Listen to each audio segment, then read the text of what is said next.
Nah, kita sudah ketemu sekarang dengan seorang pakar, pakar ya, ahli yang ngerti lah dia bidang kesehatan, pijat memijat dan dia ngertinya soal, kayaknya dia lebih mengerti soal yang namanya remedial massage.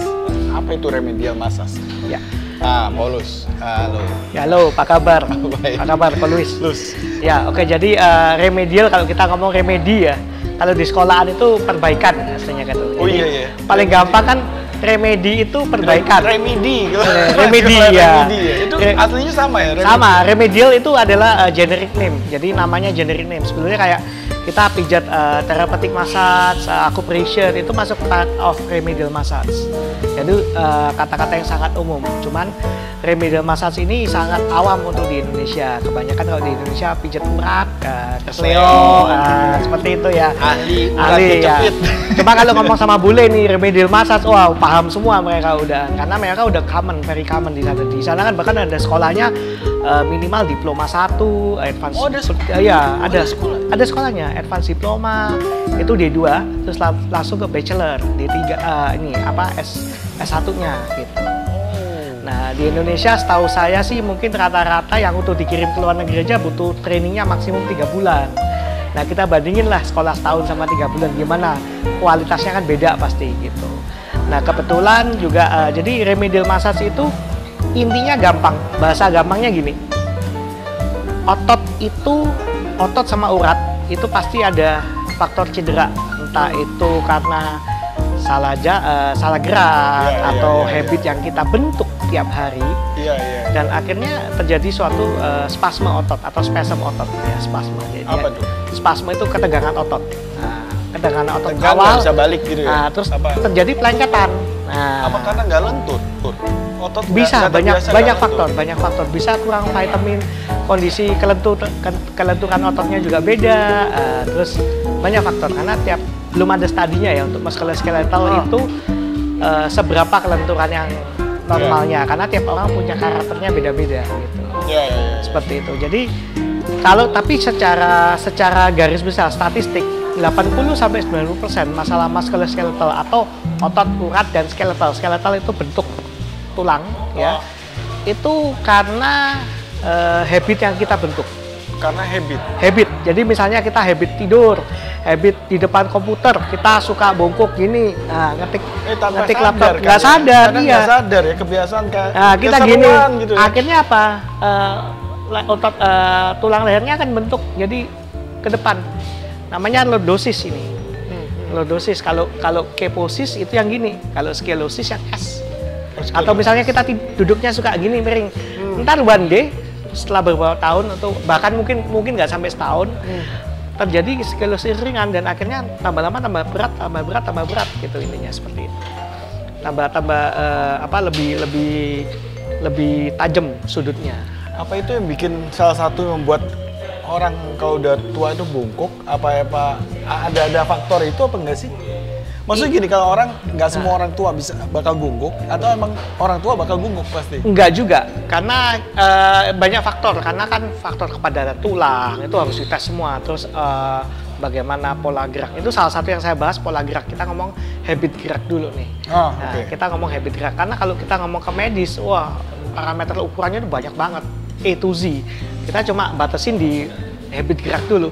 Salah satunya ya, kalau habit gerak misalnya nih, kayak nyokap gue, mami gue nih suka masak kan bungkuk gini, lama-lama bungkuk dia gitu. Dia mungkin kompornya agak rendah, jadi kan dia ngambilnya bungkuk, dia kebiasaan bungkuk. Nah, lama-lama dia bentuk bungkuk, tadinya nggak kenceng gini, lurus. Tapi kalau kompor tinggi juga susah, nggak mungkin juga. Maksudnya paling nggak proporsional. Itu kalau setahu saya di Indo udah mulai sih, tapi hanya untuk di lingkungan kerja ya. Jadi dalam arti istilahnya kalau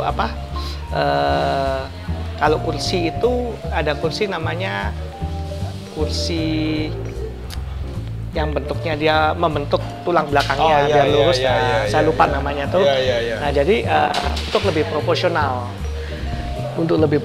Ada bantal pun seperti itu. Kalau bantal namanya memory foam, memory pillow.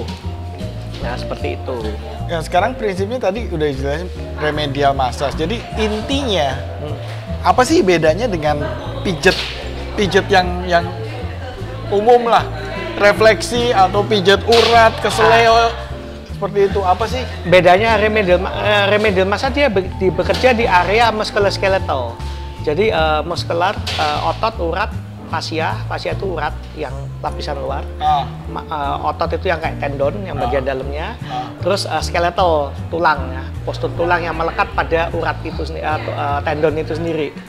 Nah, itu yang apa namanya yang kita lakukan. Terus kalau kita ngomong refleksi, dia lebih ke titik-titik yang berhubungan dengan organ dalam. Jadi ini totally different. Banyak orang yang bilang, oh bisa untuk orang stroke nggak? Bisa. Asal yang berhubungan dengan ototnya bermasalah nih. Kayak contohnya nih, saya ada pasien, kebetulan sepupu saya sendiri udah stroke setahun, dia nggak bisa jongkok. Saya handle bukan untuk stroke-nya sembuh, enggak. Tapi otot yang bikin dia kaku untuk jongkok, bisa jongkok lagi akhirnya. Oh, iya, seperti iya, itu. iya, iya. Jadi itu yang kita apa namanya? Nah, sekarang kita betulin. Kita masalah habit ya. Kita ngomong masalah habit nih ya. Kalau misalnya kayak aku kan fotografer, videografer, kita biasanya kan kalau traveling, shooting atau apa kan kadang memang berat ya, tas yang kita pakai aja kalau full isinya tuh mungkin bisa 9 kilo lah paling nggak isinya. Itu yang kita buat kalau kita pas traveling dalam ada yang kata hunting foto atau apa kan harus dibawa terus. Betul. Itu pengaruh nggak? Karena pasti pulang dari situ pijet saya. Capek. Pasti. Jarem semua. Pasti. In the long term, jadi dalam jangka panjang itu akan pengaruh. Kita ngomong sekarang namanya apa namanya? Dia akan membentuk suatu muscle memory. Oh. Nah, muscle memory itu memori otot. Jadi di mana jadi ada 3 kemungkinan yang suka bawa beban berat. Dalam arti yang ransel. Itu kemungkinan pertama adalah lordosis, bungkuk ya. Lordosis namanya. Terus atau dia menahan ke belakang untuk nahan supaya belakangnya ini. Jadi pantatnya jentit kayak penari Bali rata-rata. Iya. 80% 90% penari Bali dia tulangnya kefosis. Berbalikannya lordosis. Karena memang harus bentuknya. begitu posturnya iya. ya, nari ya. Kalau itu kan karena kita nahan untuk belakang, kita keseimbangan untuk balancing. Yang ketiga, faktor itu tidak menutup kemungkinan skoliosis. Tapi skoliosis kalau berat sebelah biasanya, tapi jarang. Jarang sekali, kecuali yang suka bawanya satu sisi. Nah, itu ada kemungkinan skoliosis dia. Kalau satu sisi, mendingan transel dua-dua gini. Lebih aman. Daripada kalau satu sisi, udah dah. Jadi kalau ransel tuh memang mesti 2. Memang 2, kan memang dirancang untuk 2. Nggak apa-apa sih, silakan. Tapi kalau teorinya, ini hubungannya sedikit agak spiritual dikit ya. Kalau di yoga itu ada namanya 40 hari. Jadi membiasakan suatu habit. Itu butuh waktu 40 hari. Tapi kalau saya ngomong rata-rata kita ngomong 30 hari aja secara medis. Kenapa? Begitu dia udah achieve suatu titik tertentu di 30 hari, dia kebiasaan bungkuk deh. Bisa text neck istilahnya. Kalau lagi keren nih texting neck. Jadi dia kebanyakan main gadget atau gini depan lab komputer, kepalanya gini necknya pasti akan bungkuk dia. Nah, kayak gitu butuh waktu 30 hari. Begitu udah achieve 30 hari atau kurang lebih ya. Bisa lebih cepat, bisa lebih lambat, dia akan membentuk perlahan tulang itu. Semakin lama, semakin berat. Balikinnya gampang. Gimana? Dirubah habitnya. Dirubah berbalik. Makanya sekarang kan ada kalau kita lihat di sosial media atau promo dia ada yang kayak ini kan yang untuk negakin ini dan lain-lain. Terus alat-alat yang lainnya untuk ngelurusin lagi. Itu memang benar, tapi pertanyaannya satu. Seberapa mau kita melakukan itu? Semua kembali ke kita. Jadi kalau memang yang belum terlanjur seperti itu, lebih baik habitnya dibenerin ya. Dirubah ya. Iya. Kalau misalnya ini kebanyakan orang yang saya temuin, dia udah lakukan belasan tahun bahkan puluhan tahun. Terus dia minta, bisa nggak sekali sembuh? Ya jawaban saya simpel. Ya rubah dulu habitnya, sembuh sendiri kok nanti, nggak usah diapa-apain, saya bilang gitu, daripada di treatment terus. Kalau kita kembali lagi tadi itu aku kan kalau kita habis traveling atau habis ada job shooting ya, itu kan pasti capek. Ah. Ada nggak tipsnya, trik apa sih untuk ya namanya pasti gini, kalau kita motret kan pasti tanpa sadar badannya akan menyangga pada posisi yang harus seperti apa, angle-nya gitu kan, dan itu harus stabil, nggak boleh goyang kan. Nah itu menyebabkan sakit lah pasti dan lah. lain-lain, neck pain. Ya. Ada nggak sih ininya? Ada banyak. Jadi jawabannya cuma simple. Sakitnya simple. Sakitnya karena hal simple. Jawabannya juga simple. Stretching. Nah, tapi stretching yang seperti apa? Nah, tergantung case-nya. Jadi ada case, datang aja tuh ke hubungi saya di PH Remedial Massage, bisa lewat WhatsApp ya kan. Nah, nanti saya assessment awal yang mana untuk melihat kondisi postur maupun keluhannya apa, simptomatiknya apa, simptomnya apa. Nah, dari situ kita akan survei, kita akan lakukan suatu tanya jawab yang lebih detail. Oh, karena apa, habit apa yang dilakukan. Nah, kecuali accident gampang langsung cepet kita tahu karena apa, ya kan. Accident itu biasanya maksimum 10% lah, gitu. Kalau urat kecendit itu dengan remedial massage bisa nggak? Untuk case tertentu, makanya kita harus lihat minimal atau harus ada hasil MRI-nya atau X-ray-nya. Karena sejago apapun, setahu saya mungkin kalau ada yang lebih jago, nggak tahu, setahu saya nih ya, itu belum ada yang bisa baca tanpa melihat hasil medisnya gitu. Jadi rasanya kayak kecuali ilmunya canggih banget tuh. Saya sih nggak ini nggak ada masalah, orang ada yang punya gitu gift, tapi berapa banding berapa gitu. Kita kan ngomong secara umum. Dan pendekatan saya, teknikal saya lebih ke medis. Jadi ya berkaitan ya, harus ada pendukung di medisnya juga ya. Iya, jadi bentuknya gini nih. Memang mungkin nggak mulu akan kepake, tapi paling nggak dengan posisi bergeser ini atau bergeser atau terjadi seperti apa, kita tahu penanganannya lebih akurat. Tapi ada yang bisa loh, ada yang jago juga. Contohnya gini, kita ngomong pergelangan tangan atau kaki yang sering ankle breaker ya, kalau bisa ngomong namanya kesleo ankle-nya gitu ya, atau tangan gitu ya. Justru kebanyakan tukang pijat setahu saya nih, yang di-handle sininya, area yang pain-nya. Sebetulnya itu tidak perlu, karena ada titik-titik yang